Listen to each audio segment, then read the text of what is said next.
finally guys भाइको hoodie reveal गरिदिएको अवस्था एकदम महँगो पर्यो हुडी सस्तो किन्न भएको महँगो पर्यो हुडी ए जाठा पाउन कति रिभी लाग्छ कति सुनाउँछ आरा नबोले भरे आउँछ भाइ कति सुनाउँछ युट्युबमा आउँछ टिकटकमा आउँछ अरू मलाई थाहा छैन फेरि कतिमा किनेको अरे मैले 1600मा किनेको 1600मा किनेको महँगो पर्यो गाइस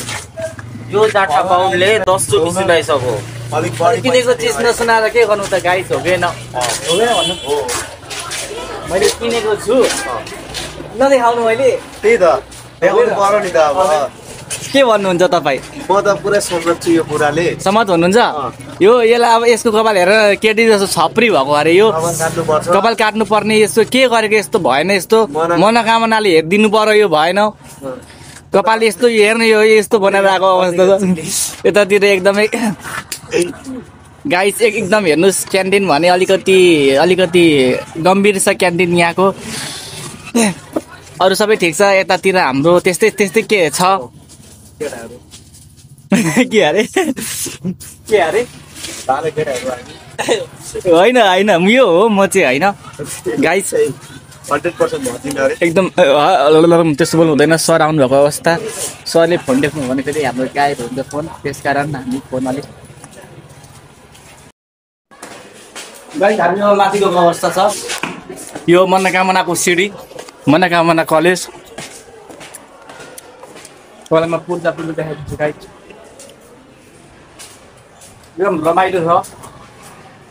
फोन अलाउड छैन मनोकामनामा द्याट्स द पोइन्ट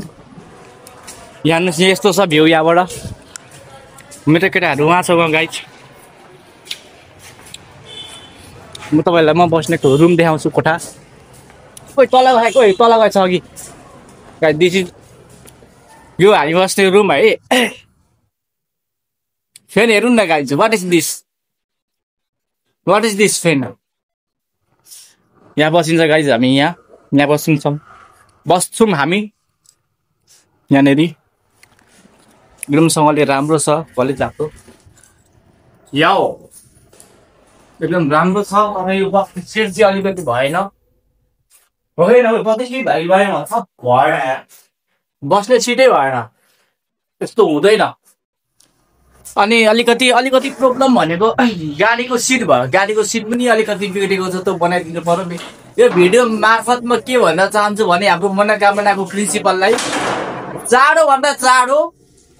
गाडीको सिट बनाउनु पर्यो गाडीको त्यो तलको त्यो के भन्छ हो त्यो तलको टेक्ने ठाउँ हो त्यो नि फेर्नु पर्यो अरू थाहा छैन लुगा धोएर आयो भोलिपल्ट भोलिपल्ट त्यही दिन फोहोर हुन्छ चढेकै दिन फोहोर हुन्छ चढ्न गएको छैन फोहोर हुन्छ त्यो चेन्ज हुनु पर्यो अरू मलाई थाहा छैन पैसा तिरेपछि त्यतिको सुविधा पाउनुपर्छ अरू मलाई थाहा छैन ओ निशान्त भेटियो हामी यताबाट झर्ने तपाईँलाई लगाइ अब कतिमा तपाईँहरूलाई मेरो भ्लग हेरेर रमाइदिनु भयो हाँसिदिनु भयो कि भएन त्यो मलाई मतलब भएन त्यही पनि भिडियो बनाउने काम मेरो हो हस् त अर्को भ्लगसम्म पर्खिदिनु होला अर्को भ्लग आएपछि फेरि हेरिदिनु होला हस् त धन्यवाद लभ यु गाइस